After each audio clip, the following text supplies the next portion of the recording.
Grabación 69, segunda carta a Tesalonicenses. El hecho de que la segunda carta a los tesalonicenses siga a la primera en los códices obedece a la similitud que tiene con ella en algunas cuestiones de contenido y sobre todo a que se dirige a la misma comunidad cristiana. Pero tal ubicación no implica de suyo que haya sido escrita inmediatamente después. Inciso primero, estructura y contenido. Tras un encabezamiento muy similar al de la primera, cabe distinguir tres secciones. De estas, la del centro constituye el núcleo fundamental del escrito.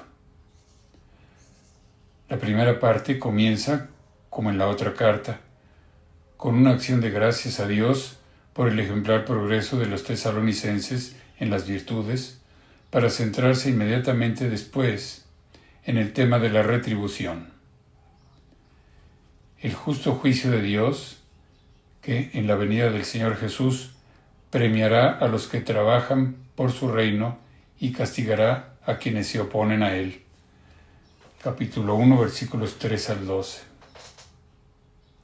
A continuación, se expresa claramente la idea principal de la carta.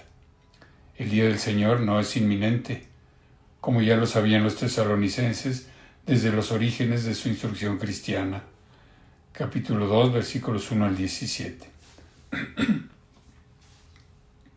Hay unos que, engañados por Satanás, se apartan de la tradición recibida al no creer la verdad, sino mentiras, y serán inculpados. En cambio, se insta a los fieles a mantenerse firmes en la verdad y a observar las tradiciones recibidas. Como consecuencia de lo expuesto, y apoyados en Dios, que siempre permanece fiel, es posible confiar en la palabra de Dios. Es posible confiar en que la palabra de Dios siga progresando en los tesalonicenses y difundiéndose por todo el mundo. A la vez, hay que mantenerse en la tradición recibida del apóstol, también en lo que se refiere a la necesidad de llevar una vida ordinaria de trabajo sereno, manifestando una preocupación fraterna por los demás. Capítulo 13, versículos 1 al 15. Estas exhortaciones concluyen con una petición al Señor para que conceda vivir en la paz. La carta termina con breves palabras de despedida. Capítulo 3, versículos 16 al 18. Inciso 2. Ocasión de la carta. En la primera carta a los tesalonicenses había abundantes referencias concretas a la labor evangelizadora realizada por Pablo, Silas y Timoteo en Tesalónica, y varias alusiones precisas a las circunstancias que la motivaron, lo que permitía situarla con precisión en la vida de San Pablo durante su segundo viaje apostólico. En cambio, en este caso, las referencias son tan genéricas e intemporales que no permiten fijar el momento en que fue escrita.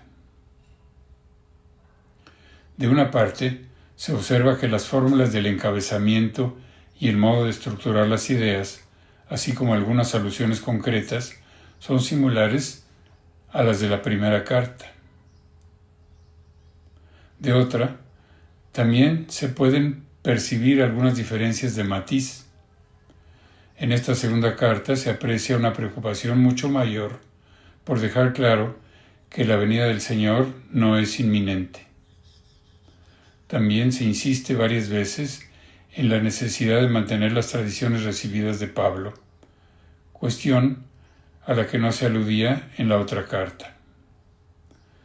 Por este motivo, muchos autores contemporáneos tienden a pensar que es obra de algún discípulo de San Pablo, que escribe su nombre para transmitir serenidad, invitar a trabajar con paciencia y estar siempre preparados para la parusía. En cualquier caso, la tradición de la Iglesia siempre la ha recibido en el canon, por lo que el carácter inspirado de esta carta nunca ha sido puesto en duda en las iglesias de Oriente ni Occidente. Hecha la salvedad de que no se puede, ni tampoco es decisivo, establecer con precisión la fecha y por tanto las circunstancias concretas en que se escribió, sí que es posible detectar por los propios elementos que proporciona la carta la situación de los destinatarios a la que viene a responder. Se trata de una comunidad cristiana en la que se ha difundido la idea de que es inminente la segunda venida de Jesucristo, hasta el punto de que algunos de ellos han dejado su trabajo ordinario y van de un lado para otro sin hacer nada. La carta es una llamada a la serenidad y al trabajo sosegado por parte de todos. Inciso 3. Enseñanza. Dos son las cuestiones fundamentales que afrontan. Una, de más calado doctrinal, es la llamada a mantener la tradición recibida. La otra, que responde más directamente a las circunstancias ocasionales, es el momento de la parusía.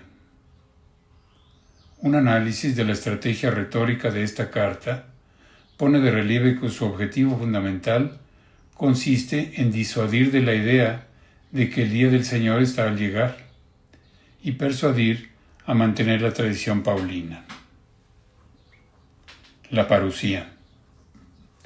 Para hablar del momento de la parusía, se recurre, utilizando un lenguaje apocalíptico, a razones que sirven para ilustrar que la parusía no es inminente. Las expresiones empleadas, la apostasía, el hombre de la iniquidad, el hijo de la perdición, lo que impide la manifestación, el misterio de la iniquidad, el que hasta ahora lo retiene, el inicuo, han suscitado, como ha sido habitual a lo largo de los siglos, con el lenguaje apocalíptico, todo tipo de interpretaciones. Sin embargo, para entender el sentido del texto, no hace falta conocer con detalle a qué se refiere cada una de esas expresiones.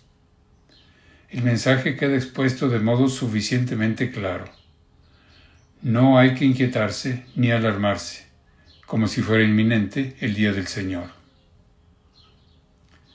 En su momento, cuando llegue el Señor con todo su poder y majestad, se realizará el justo juicio de Dios, en el que los que se resisten a conocer a Dios y a obedecer al Evangelio de nuestro Señor Jesús, serán castigados con una pena eterna, alejados de la presencia del Señor y de la gloria de su poder.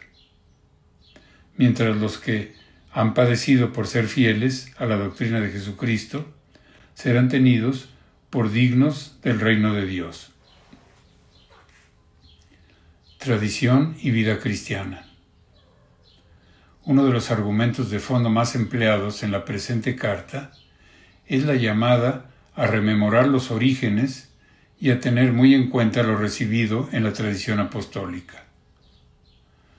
De modo explícito, se insta a no ceder a la seducción de nuevas doctrinas, que se presentan a sí mismas revestidas de autoridad, como si procediesen de revelaciones, rumores e incluso cartas atribuidas al propio San Pablo, si se apartan de lo que el apóstol anunció en el primer momento evangelizador de esa comunidad, es decir, cuando todavía estaba entre vosotros.